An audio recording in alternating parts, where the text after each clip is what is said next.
When it gets to managing effective organizations, we need to talk about how we're going to help people actually do their jobs more effectively. Let's be part of the solution, rather than perpetuate the problem. An impact is not just the business impact and the practical impact, it's the impact on the society, the civil society, and on the public sector. We need to pursue big opportunities.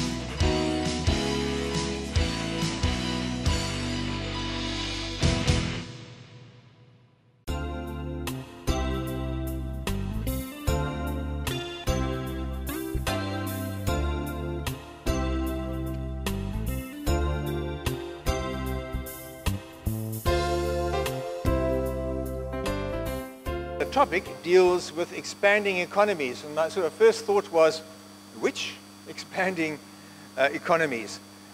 The program was prepared during the era, the narrative of Africa Rising, as we heard this morning.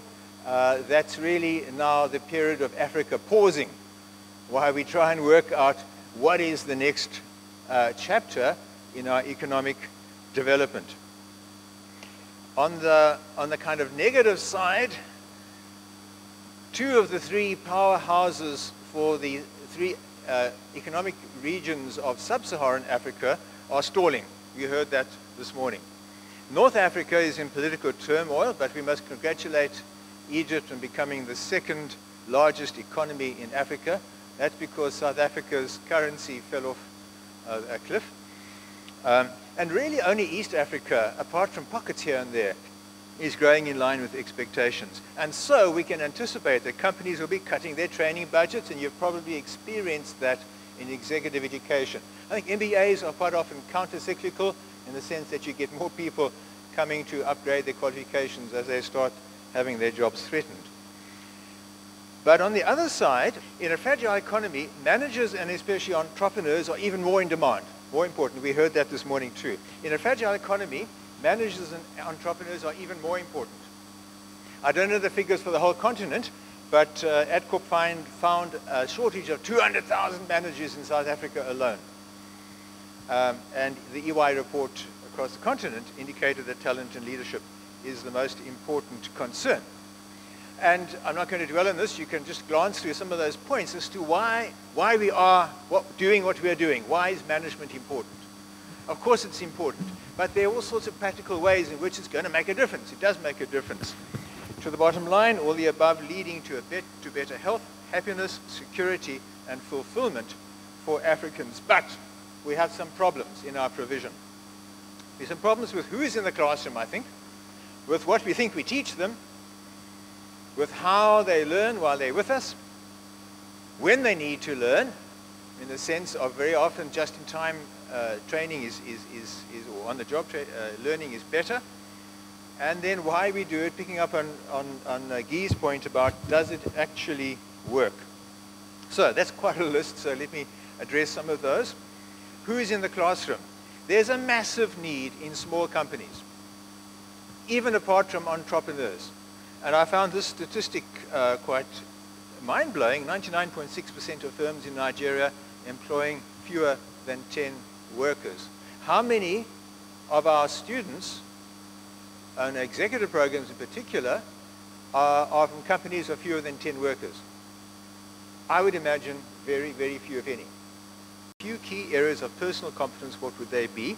And what's really interesting there is the items that came rated substantially higher than becoming more competent in their technical or functional area of expertise. It's the soft skills, as we so often say, isn't it, that our participants in our programs lack and need. Another question we asked them was what they were planning to do, and the answer was, offer more technical and functional training, which is a strange response. So there seems to be a bit of mismatch between the perceived need and the provision. Now, I think good business schools, we are aware of this, and we address that to a certain extent. I think there are many other institutions where they're just rolling out the same stuff again and again. How we do it. This is just anecdotal stuff, but I surveyed before a program some middle to senior managers in a very interesting, fast-growing company in Nairobi, asked them various questions. One was, what are your hopes and what are your fears about the program that we're about to implement? And I like that first one in particular. Please make it practical, actionable, and relevant, and not academic. I mean, that's bad news for those of us who are academics. That went too far. The second one, if it does come back, yes, hope we will be stretched or challenged. It's not that they're trying to be lazy, but they want things that will make a difference on the job. And then there's fear of time pressures in particular. Now, in this, we're not talking about education. And I think we need to remember this distinction between the education that we provide, particularly in undergraduate levels, where we are forming people's minds. They're critical facilities, where they need to be challenged to think about, is this an economic system we even want to be part of, and to address some of the issues that we heard about last night and in the first panel. That's important. But when it gets to managing effective organizations, we need to talk about how we're going to help people. We need to remember this distinction between the education that we provide. So the suggestion might be drawn from this, that traditional training doesn't work. Maybe traditional education isn't all that good either. There's a poor return on investment, a lack of context very often. It's often missing we need it, which is when you need to do the job on the day concerned. And I want to come back to this, individual training doesn't necessarily convert to bottom line performance in the company. And as Guy said, the evidence that management training improves company performance is underwhelming. McKinsey and Woodruff last year, who followed on from the Bloom and Van Reenen research that Guy referred to, only they did it with micro enterprises in 7 different countries, including Nigeria, Ghana, and Kenya. They said most of the studies they looked at found small and statistically insignificant effects on sales and profits of management training. Because they suggested they find such small effects of the training programs on business practices. In other words, people were being improved possibly, but that wasn't translating into company performance, into practices on the job. So knowledge is not equal to practice. We probably know that, but nevertheless we focus very often on knowledge. So we see people growing in their knowledge, but not necessarily translating that into performance. But, and here's the good news, studies find significant improvement in firm performance when new management practices are adopted in the firm. And this is the key to, I think, unpacking the research that Guy referred to.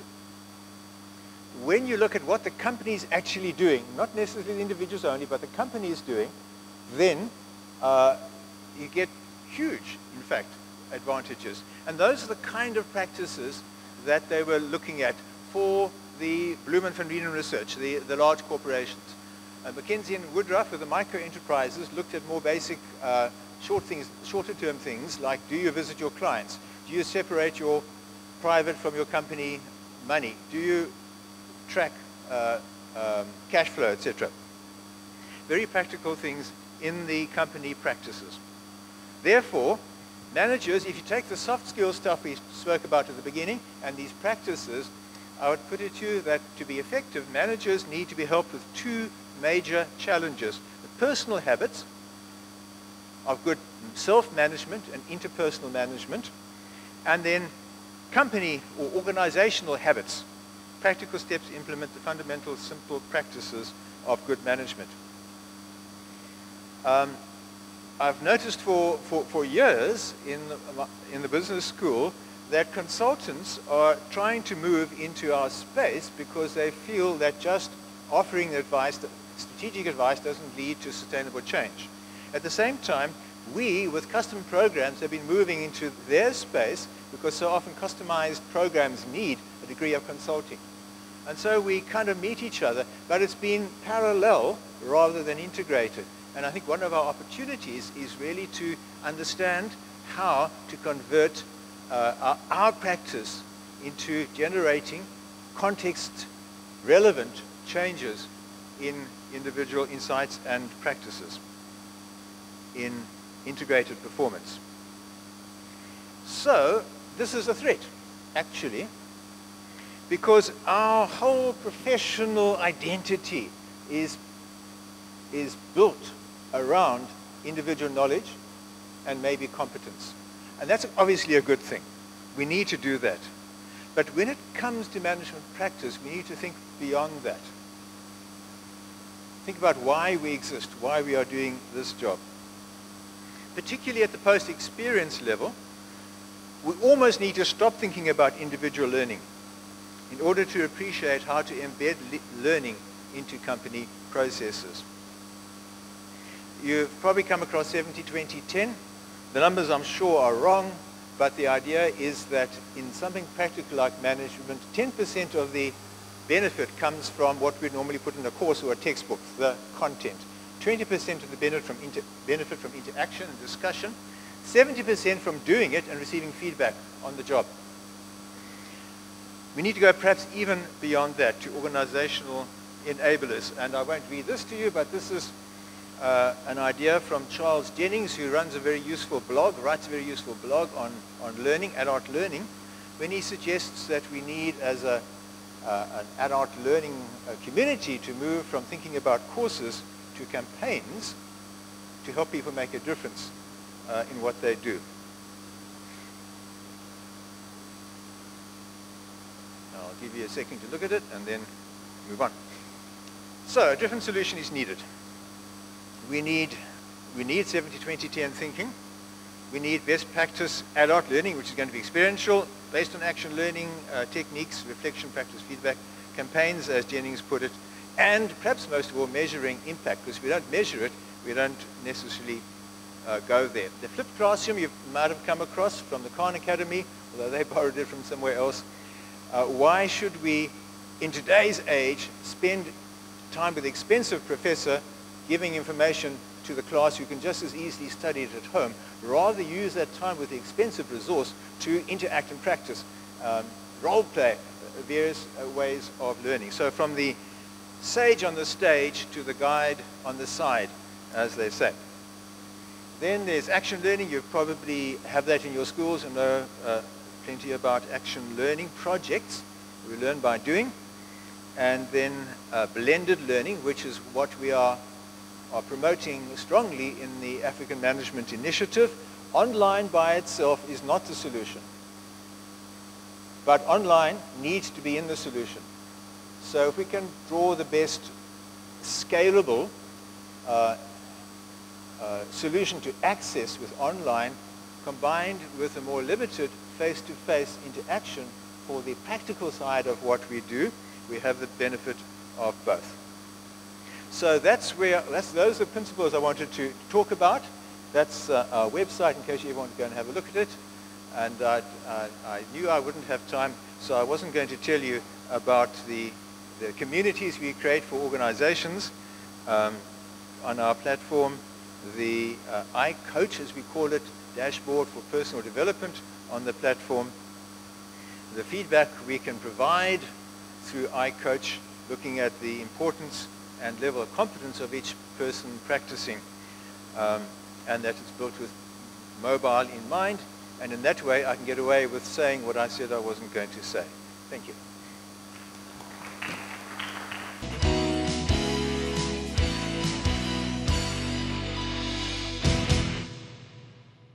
I have been writing on Africa thanks to sponsorship from GMAC, in particular Ron Siebert, who's sitting up in the middle of the room, and EFMD, writing and looking at Africa as a context for management education. And the first of my research volumes is going to be published in a month. And again, anybody in this room who wants it for free, they can send to my email address and I will send it to them. This is not a money-making venture. It's a venture in order to try and understand management education in Africa from the perspective of a Welshman who is therefore British, but actually Welsh is not the same as English, and we are very much more mavericks than the rest of the Europeans. The whole point of this exercise is to try and understand Africa from the viewpoint of not knowing it anything like as well as the people in this room. So given that as background, I just wanted to make 3 or 4 main observations and then sit down. The first observation is that I've never liked the term business schools. I like the term management schools. And furthermore, I prefer the term schools for management. Because if you take the third of those terms, the comments that have been made today, not just in our session, but in the previous session, about the importance of public management, interaction with the civil society, as well as with business, becomes tremendously important when you think of educating people to go across that interactive space and not simply focus on the needs of business education, or from the speech that we had last night at dinner, whether American capitalism is quite like the version of American capitalism, casino capitalism, that was specified at the end of the day.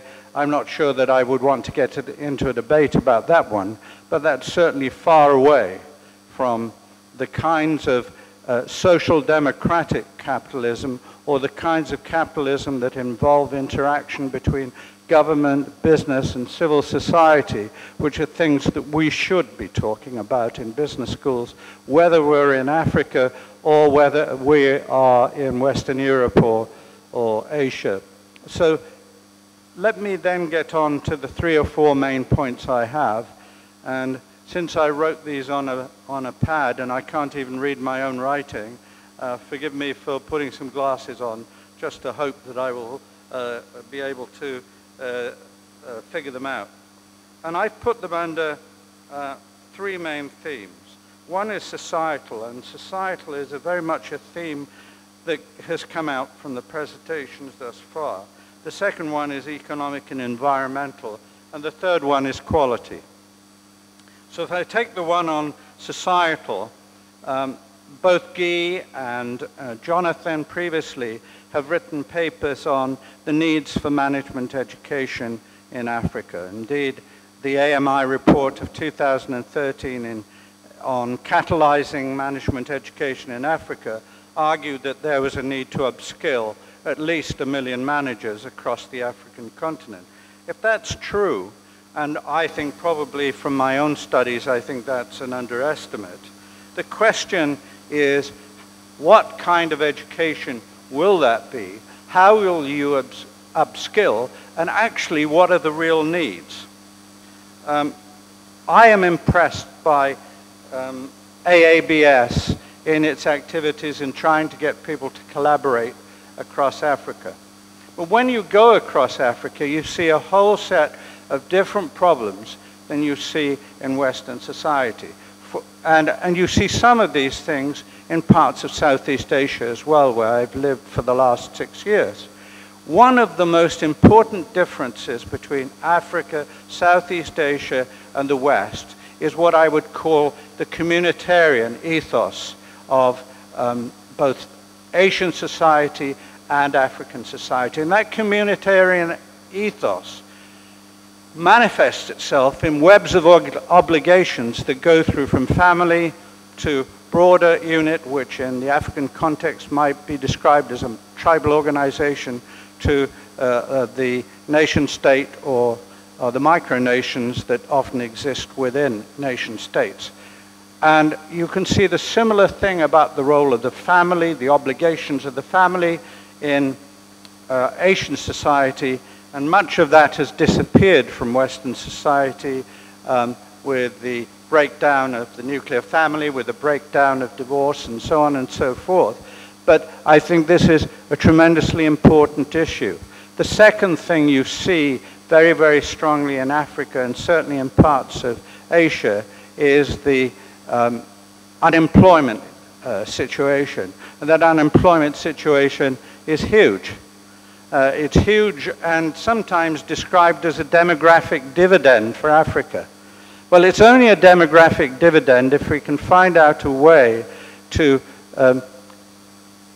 employ youth, to generate indigenous African corporations, to generate indigenous Asian corporations. So I think one of the elements that I think is very, very important when you look at management education is to look at that societal question about the big issues in society, the poverty, the corruption, the social responsibility, and so on, which is completely evident as you travel. The second thing that I think is very important from a societal perspective is how you fund the kind of education you would like to give, that kind of management education to those managers and those young people who want it. Somebody described it as low cost and scale. I'm not entirely sure from my own experience that digital and technological solutions are necessarily low cost. I talk from only the experience of running a major distance learning MBA program in Warwick, Warwick Business School for 10 years, and also one that we've recently established in Singapore Management University. If you were really serious about those kinds of programs, you really need a level of investment, which may not be quite as heavy as that of small-scale business schools, but is nevertheless much more significant if you want to do it well than any other way. So one of the things that you worry about is funding, resources, and the other thing that I think is terribly important in Africa is access to management education at a reasonable cost. And wherever I've been, and I've had a lot of drivers since I've been around Africa driving me around, and they often ask me what you do, and I say I'm a professor, and then they say, well, how much does management education cost in the university you're in? And I choose not to tell them the number because it's far too large. But when I was in Ghana recently, the driver, who was very interested in doing postgraduate education, said to me he wanted to do a master's program. I said, how much does it cost? And I'm not going to say which school it was, but it doesn't matter. But $5,000. Well, $5,000 in the West, people will be breaking their hands off to go into management education. The question of access, equality in management education is, I think, terrifically important, and is an issue that I think we have to grapple with. So there are a series of societal questions, and then there are a series of questions which are economic and environmental. Assuming that you are going to deliver management education at the relevant scale and do it well, the question then becomes, how do you do it? Well, whichever study you look at, Guy's done one, Jonathan Cook has done one, and there have been studies from consulting firms like McKinsey and BCG, let alone myself. All of these would suggest that if you want to do this thing well, you have to understand the role of that management school. And it's inevitable that there's going to be some kind of tiering of management schools. And this is not tiering in the sense of, because I'm an elite school, I can get in the rankings. It should be tiering in relation to the objective of those schools in that society. So when you talk about elite schools in Africa, yes, they're important as role models, but there's equivalently tremendous importance in having national champions, in having regional champions, in having local champions who do the job in different kinds of ways for different kind of audiences in those cultures. So one element I would wish to push hard is the question of impact. How you have impact isn't necessarily by becoming number 50 in the FD ratings and getting accreditations from AACSB, EFMD, AMBER, and whoever else, Eddie Universal or whoever else might want to give you those rankings. It has to do with what your objectives are, what you're trying to achieve, and what you can achieve at a reasonable cost. Now, I put somewhere in my notes where the question that came up once or twice in previous discussions, and that has to do with making management education practical. One of the things I've discovered when talking to, certainly to academics here in various countries in Africa, is they like the faculty to have both a practical as well as an academic orientation. And certainly I think that's an important characteristic that I think has become even more evident in management schools elsewhere. My own management school in Singapore, we have 3 classes of faculty: tenure-track faculty who are supposed to publish in high-quality academic journals, practical faculty whom we call professors of practice, who push for applied journals, and then we have professors of education, management education, whose responsibility is pedagogical, whose responsibility is to promote the generation of case studies, and endemic case studies, whether they're for Africa, Southeast Asia, and so on, are tremendously important. In my own school in Singapore, over the last 4 or 5 years, we set up an Asian Case Study Center. 2 minutes. We now, sorry? 2 minutes, yeah, well, I was just about finishing. It'll be a Welsh 2 minutes. And you lost me my train of thought now. Oh yes, the Asian Case Study Center we've set up in our own university has produced 150 case studies, which we have been using because many of our students do not like reading Harvard Business School case studies. So let me wrap up, and within the time I've got, and see if I've got anything to wrap up with. But certainly one of the things is impact, and impact is not just the business impact and the practical impact, it's the impact on the society, the civil society, and on the public sector. And in many countries, the public sector is the largest employer. And finally, I just wanted to say a quick word about quality, if I can have 1 minute. And all I've got to say there is, I think that the activities of AMBER, AACSB, EFMD are very important. They establish standards, they establish principles by which you would seek to operate business schools. But they're not inviolate standards. Standards maybe need to be modified for those countries. It may be the case that some schools cannot fit those standards, and I don't see anything whatsoever wrong with that, as long as there's a mentoring and an upskilling process on the way, so that it becomes a goal and an aspiration, not necessarily something that one has to have immediately. And the other point I wanted to make about quality is the role of mentoring and the role of organizations helping, or individuals helping, who may be, like myself, decrepit crocs at the end of our careers, who happen to enjoy coming round to a place which is really interested in generating management education. We are there to help, I think. We're not there to help for money, we're there to help because at a period of our lives, we've got some experience, some of which may be good, some of which may be bad, but it's there to offer. But the other thing I just wanted to say at the end is not just the adaptation of accreditation to the context, but I think it's also the adaptation of tests to a context. There is still the case that GMAC wisely is trying to develop a Pan-African test. You know, some schools don't necessarily like it, but that kind of test is very, very important. It's important because Africans still would like to study in Europe or in North America or somewhere else, and a test that indicates their quality, not necessarily in absolute terms relative to American or Canadian or Western European students, is terribly important.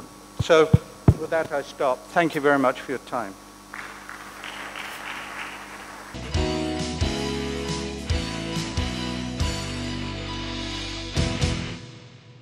We've moved through the questions of the need for both quality and quantity to this question of relevance and scaling management education across the continent in ways that possibly flip the classroom to an online first, application second model, and then questions around the importance of quality and essentially building institutions around their purpose, their impact. I'm sure we take 2 or 3 and then have some responses. Please state your name and who your question is posed to. Good afternoon, everyone. My name is Akim Ajumbadi from Kwara State University. Quite a number of things have been mentioned, and I want to appreciate the speakers for wonderful presentations. Whilst I sit here, I ask myself a number of questions, how close we are to actually dealing with the subject or the reasons for being here in the first instance. I direct my question to Jonathan, especially with respect to the question of who do we have in the class and exactly what do we think we are teaching them. The question of who do we have in the class, it's something that I think we may not be able to exhaust if we go into that question. A number of young ones here in Africa, and maybe more specifically in Nigeria, thinks that if they go to business school, they stand a better chance of getting a good job, possibly with the blue chip companies. That is perhaps the reason for coming to class. They have no experience whatsoever. They are fresh graduate, and then without experience at age 21, 22, they are there in the class. Can something be done about that? Do they need to have any work experience before actually doing that? Quite a number of them never even have an internship because that is not very popular in this part of the world, unlike what you have in developed countries. Again, when you have such crop of people in the class, an examination, written examination is the emphasis, then we've got a problem. We've got a problem where people now suddenly have so much phobia for exams, and they just feel that if I can just study or cram this and then go back to produce it, and then I'm an A student. We have not solved any problem. The essence of creating business school in the first instance seems defeated, in my opinion. Again, what do we teach them? And who are the teachers? Again, is a question. At this time and age, quite a lot of people still go to class to dictate notes. They still go to dictate notes, line by line. Quite a lot of institutions still do not make use of PowerPoint presentations because teachers are too lazy to sit down and get that prepared and refer the student to the appropriate place. So again, what are we giving the student? What do we expect? And quickly to what Howard said with respect to quality, I think I agree with you. Maybe the issue of business school is something we should look at if truly it has not been misconceptualized. The Nigerian University Commission give guidelines for accreditation of most of these programs. They give you the guideline, and when they are coming, everybody tries to play a fast one on them. You know you do not have enough lecturers, and then you bring all sorts of names for them to tick their boxes. They know how many people are admitted. The ratio is 1 to 30 people, but in a class where you have 120, again, we ask questions. We seem to be begging the issue, and the issue of quality will always be continuously eroded until something fundamental is done. Thank you so much. Thank you. We're going to take one more question, and then we'll let Jonathan and Howard respond as they wish to. Thank you very much. I am Aminu Sanda from University of Ghana Business School. And of course, being the person responsible for the executive education, I'm also interested in some of the points raised. So in the first place, we all know that, of course, the whole university community entails adults. So I'll be interested to know what the phrase best practice adult learning actually entails within this context of coming up with people who should be able to be really quite effective in rendering whatever practice that is given them in the classroom. And secondly, on the issue of the communication, or no, the communitarian ethos in Africa, I also would like a kind of expansion and clarification. Because aside our societal orientation, when it comes to education, I think we all here can attest to the fact that most of us, of course, have European training. And when we come back, what is it about us, in addressing to one of the points raised, that makes something goes off in our ability to deliver what we think is exciting our potentials, to look at Europe as the platform for getting this kind of learning that we are talking about. And then the last thing that I also might want to actually be addressed by the person who actually indicated it. If I can quote, if you could help grow the staff in your firm in a key area of personal competence, what will it be? Can the same question be asked of us who are in a position to train? If you want to develop a staff to become quite competent to situate in providing very good business or management education, what is it that he or she would like to do? So I want you to just deliberate along this line so that we see how it goes. Thank you. Thank you very much. Jonathan, shall we start with you? In terms of the question about who should be in the class, in a sense we don't control that, but in another sense we do. I think that we could, as business schools, accept that the MBA as the emblematic business school qualification has a gatekeeping role. It serves a function, even if we don't teach them anything, the fact that they make it into our leading business schools qualifies them for a job, and so they tick. Now, given that, we then have the responsibility to shock them when they arrive and refuse to engage in the contract that they've given us, which is they will take enough notes to pass the exam at the end of the period that we're teaching them. That's not our role, even though that might be their goal. And I think the first few days of an MBA program are critical because we hit them hard then with demands and expectations that, if we do it right, so excite them and so invigorate them and so change their mindset that they spend the rest of their time with us on our terms rather than their terms. I put it a bit boldly, but I think you get the picture. We have to deal with what we get. And I think there are wonderful techniques that we can use and share in the discussions amongst deans as to how to change the mindset of the people who come to us.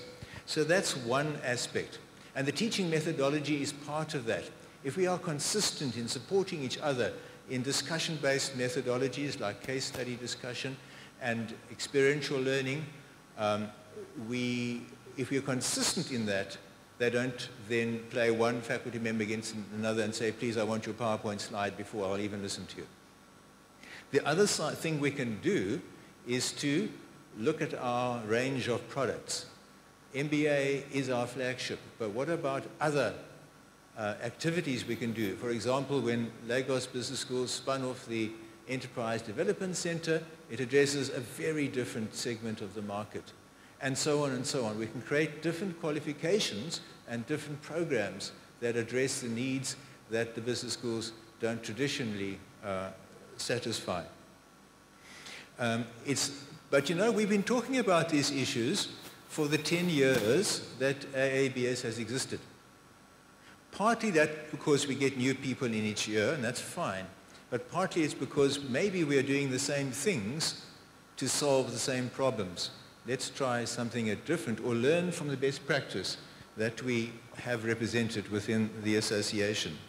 In terms of what the skills are for managers and for ourselves, that is increasingly well documented. The key point from what I was saying there, in terms of business skills, they are actually business practices, not skills. And we educate managers in order to identify what it is they should be doing, not knowing, on the job. And Bloom and Van Rieden, I put up very briefly in broad detail their list of practices. It's in more detail in their paper, 2007, have a look at it. McKinsey and Woodruff, again, very practical, detailed list of things that can be done. In terms of the soft skills, they're the things that are easy to identify, difficult to do. It's listening, persuading, self-management. Self-management is big in our continent because we so often our managers have poor role models. And we need to introduce them to even just work ethic, to be honest, as to what it means to be effective. In terms of our own best practice as educators, as facilitators of learning, the AABS runs the Teaching and Practice of Management program. We need to learn to ask questions that generate insight and then to lead people into experiences in which they discover the answers. It's easy to say. It's very difficult to practice when our entire heritage as academics is one model which is centuries and centuries old. And our students come from a generation where they must think we are aliens. They have so much knowledge available to them, and we should be learning to turn that knowledge into expertise. Thank you. Professor Howard?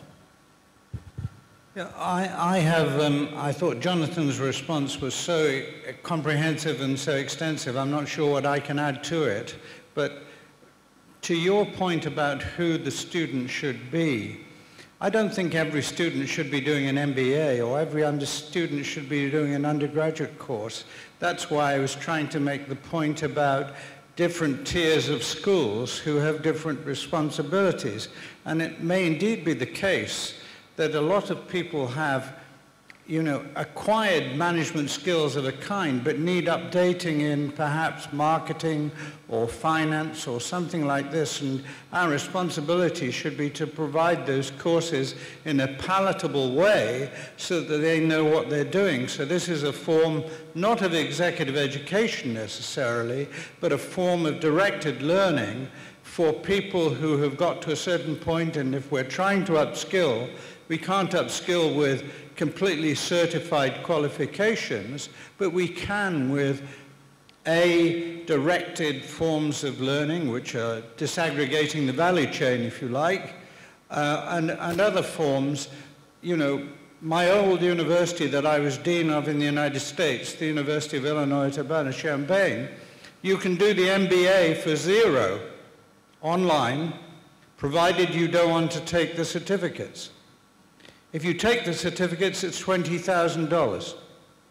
Wharton, as an example, are offering the 5 boot camp courses on their MBA free. And you can take the exams too. They're not offering you the Wharton MBA. So there are ways, not just simply of us being the facilitator. I mean, we've had discussions in our own university about whether we could do away with the boot camp courses in an MBA and get the students to do the Wharton 5 courses. Why not? Because Wharton was the person who sponsored the university when we first started. So it makes abundant sense. But in a context of Africa, why not use MOOCs? Why not use what's available? Why not disaggregate the value chain to upgrade the students? And to Jonathan's point, make MBAs uneasy. Well, that's true, because they're not going to have a free ride. But if you make the management education for the individual something that he or she wants, then they will do it. And that's why I suggest directing it to those individuals. Another point Jonathan made that I think is terribly important. I mean, I have grey hair, and I'll bet I'm one of the oldest people in this room, or close to one of the oldest people in this room. We're being run by millennials. They want us to teach in a different kind of way than we have been used to teaching. The whole point about mobile technology and everything else is, everybody walks around with a mobile phone. The art of conversation is lost. Nobody talks to each other. I can see people around the room on iPads and mobile phones.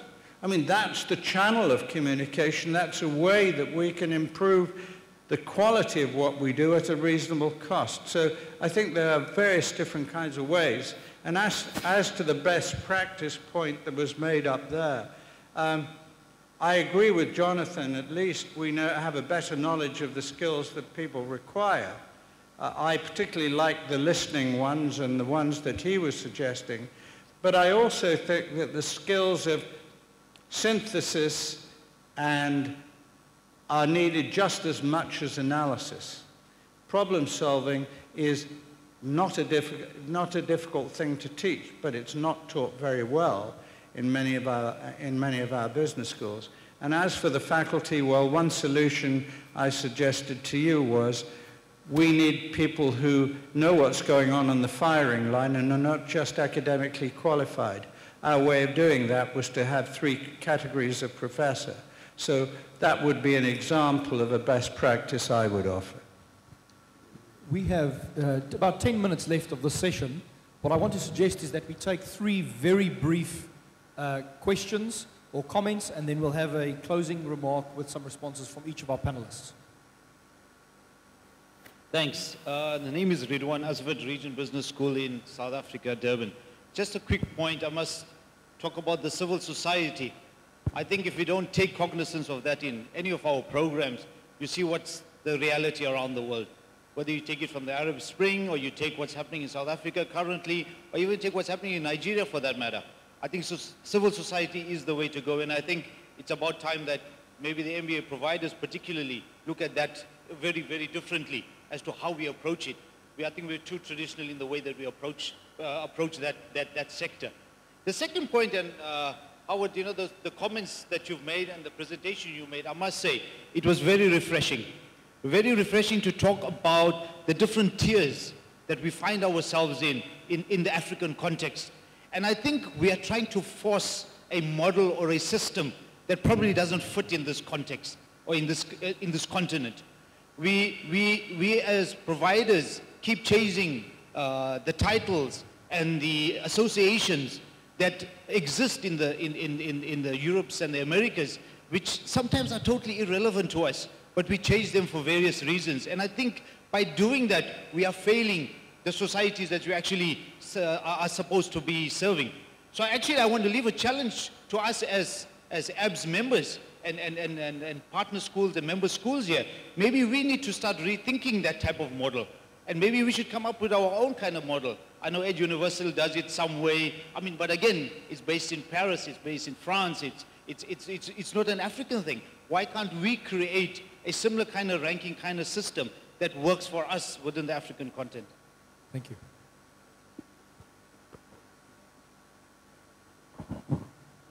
Yeah, my name is Okechukwu. I'm a Lagos Business School.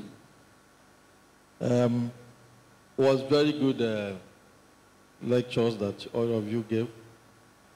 Howard, I really want you to throw more light. There's something you spoke about accreditation. If I got you correct, you said it's not accreditation or ranking that business schools should be looking for, but they should be concerned about their objectives, how they carry out these objectives, and what they achieved. I agree in total with it, but there is a drive for all the business schools in Africa looking for accreditation. And in those drive exercise, we seem to be judged not on what we have set out to do, but on what somebody expects us to do. So we are now caught in a dilemma. Do we model another person's plan, or do we follow our own that will not lead us to what they want us to do? That is one. The second one is, I see from your resume that you are one of the board members of AAC, which is interesting. And this morning, we've been talking about the link between business education and firm performance. And one of the speakers said there has been very low correlation. Now, when you look at the basis for accreditation, are those bases really linked to the final objective of the business schools, to produce people who will enhance both national and organizational productivity. Are they really linked? If they are not linked, then why are we using it to judge organizations that we want them to have a link to the productivity of the organization? Thank you. Thank you. We will now have a response by each of our panelists due to time. Howard, you happy if we start with you and work our way this way?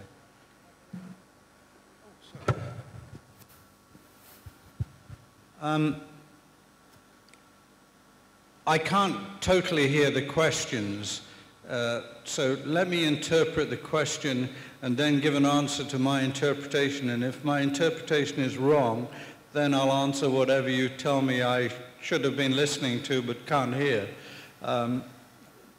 Your question about accreditation. I mean, AABS is already undertaking a form of accreditation through its own procedures, and I welcome it. I mean, for example, Seaman, and I know you're going to hear Denise Perg by video, they have their own accreditation system that is very much focused upon Central and Eastern Europe. Yet those same schools, once they have built to a certain standard level, then aspire to grow to a higher level and may go for AACSB, EQUIS, and so on.